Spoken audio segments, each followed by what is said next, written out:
बच्चों के लिए ढेर सारी प्यारी प्यारी कहानियां हैं मैजिक बॉक्स में।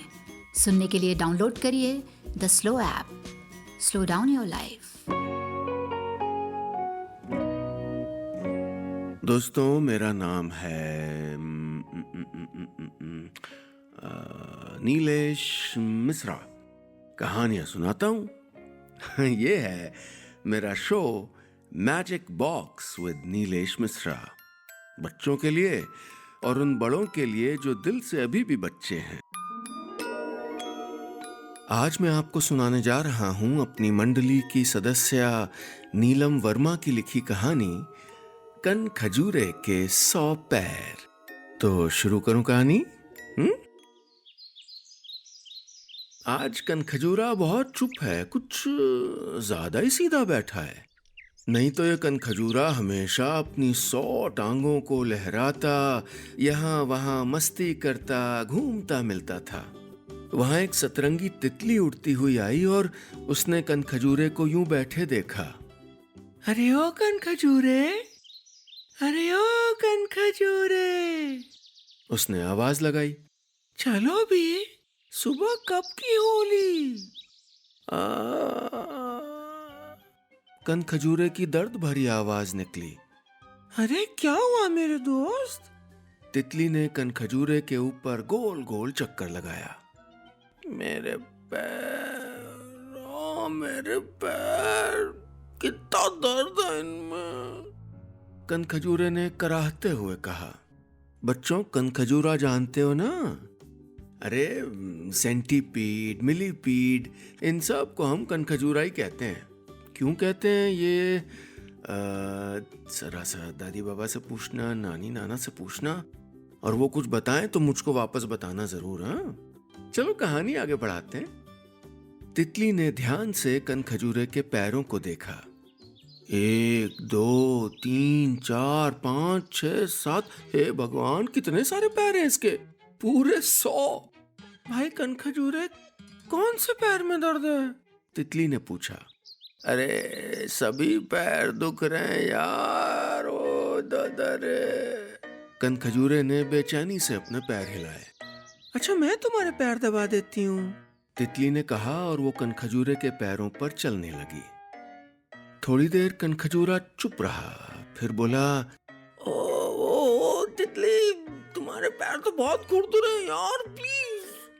हाँ, तितली ने कहा, मुझे इनसे फूलों का रस जो निकालना होता है। कनखजूरे ने कहा, इससे तो मेरे पैरों की प्रॉब्लम बढ़ रही है, दर्द हो रहा है, तकलीफ बढ़ रही है यार।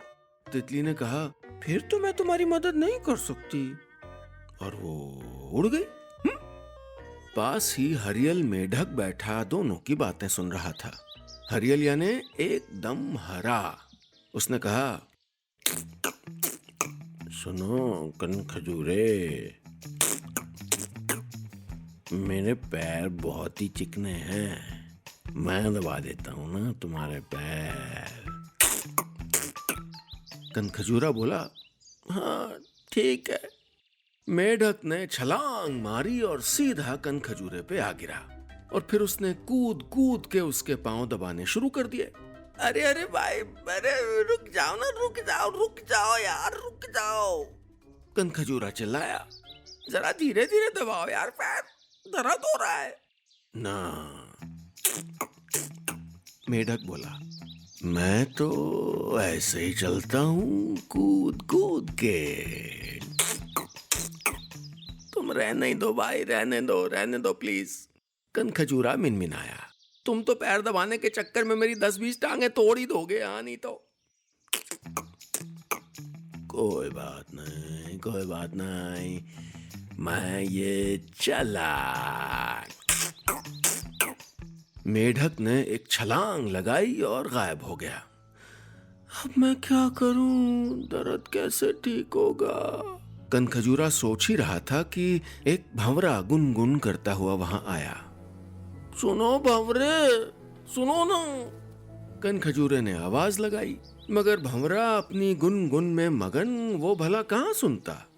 ओ भंवरे, कनखजूरा पूरी ताकत लगा के चिल्लाया। अब भंवरे को उसकी आवाज सुनाई दी और वो नीचे उतरा। उसने कनखजूरे की तकलीफ समझी और उसके पैर दबाने लगा।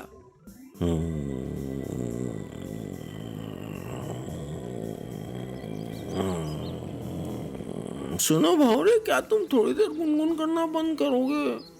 मेरा तो अब सर भी दुखने लगा है। कनखजूरा बोला। अब भंवरा तो ठहरा भंवरा। बिना गुनगुन किए मैं कुछ नहीं कर सकता। भंवरे ने कहा और गुनगुनाता हुआ उड़ गया। कनखजूरा परेशान बैठा था। तभी वहां से काली काली चींटियों की कतार निकली। वो सब खाने की तलाश में थी। उन्होंने कनखजूरे को देखा तो रुक के पूछने लगी, भैया क्या तुमने कहीं मीठे फल देखे हैं? अरे मैं चल ही कहाँ पा रहा हूँ यार, चींटी देखती नहीं हूँ कितनी तकलीफ में हूँ, इतना तो दर्द हो रहा है। अरे तो पहले क्यों नहीं बताए? अब वही ठीक करते हैं तुम्हारा। एक चींटी ने कहा और बाकी सारी उसके पैरों पर कतार बनाकर चलने लगी।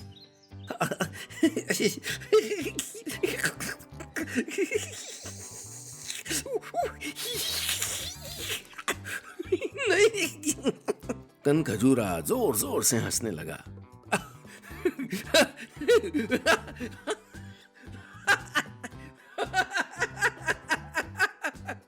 अब उसने हिलना भी शुरू कर दिया था क्योंकि उसे चींटियों के हल्के हल्के पांवों से खूब सारी गुदगुदी हो रही थी। अरे अरे भैया हिलना बंद करो, चींटियों ने कहा, हम सब गिर जाएंगी। लेकिन कनखजूरे की हंसी तो रुक ही नहीं रही थी। वो इतना तेज हिला कि कुछ चींटियां यहां गिरी, कुछ वहां गिरी। चींटियां भैया बहुत नाराज हो गईं। मुंह फुला के एक चींटी बोली, अभी तो कह रहे थे कि टांगे दुख रही हैं और हंसी नहीं रुक रही है। हाँ नहीं तो बहानेबाजी फालतू। दूसरी चींटी ने कहा, हमारा खाना ढूंढने का वक्त है। अगर अभी हम खाना नहीं जमा करेंगे तो बारिशों में क्या खाएंगे? हैं? और तुमको मजाक सूझ रहा है? नौटंकी कर रहा है? हाँ, कोई दर्द फरद कुछ नहीं है, नौटंकी है। कनखजूरा बोला, नहीं बहनों, मेरे पैर सच में दुख रहे हैं भैया, सच में। अरे तो गुदगुदी बचा रही हो, इतनी तो हंसी नहीं आएगी क्या? लेकिन चींटियों ने उसकी एक न सुनी और वो फिर से कतार माने लाइन बना के चल पड़ी। कनखजूरा सच में बड़ी मुसीबत में था। उसको समझ ही नहीं आ रहा था कि वो करे क्या।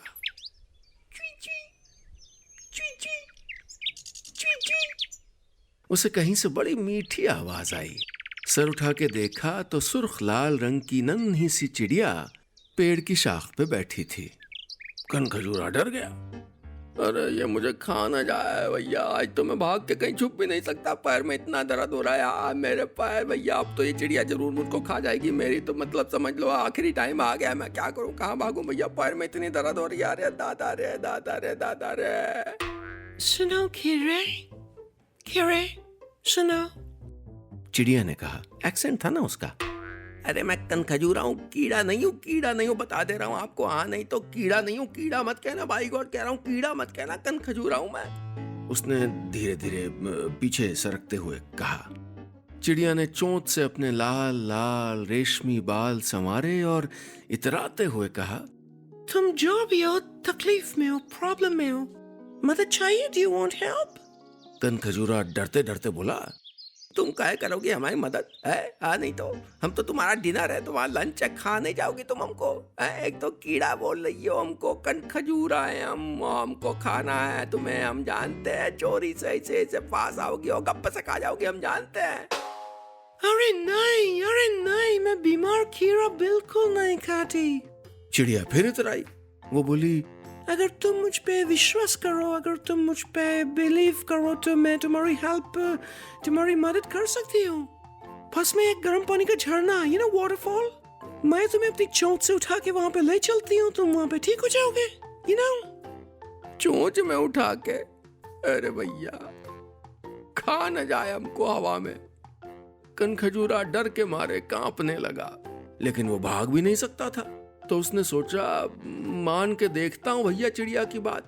चिड़िया ने बहुत धीरे से संभाल के उसे अपनी चोंच में उठाया, फिर धीरे धीरे उड़ने लगी, आसमान में ऊंचाई पे पहुंच गई और फिर थोड़ी देर बाद गर्म पानी के सोते में आधे डूबे पत्थर पर कनखजूरे को रख के आ गई। कनखजूरा देर तक गर्म पानी में अपने सारे पैर, 100 पैर थे ना उसके, सारे 100 पैर डुबोए पड़ा रहा। पानी की सिकाई से कनखजूरे के सारे 100 पैरों का दर्द गायब हो गया।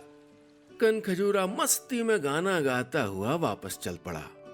रास्ते में उसने लाल चिड़िया, काली चींटियों, गुनगुन भंवरे, हरियल मेढक और सतरंगी तितली को बहुत बहुत धन्यवाद दिया।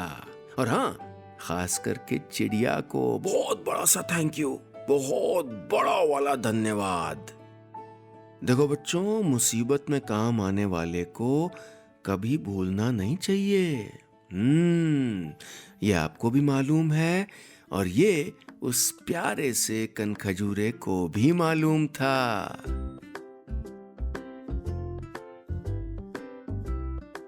बस इतनी सी थी ये कहानी।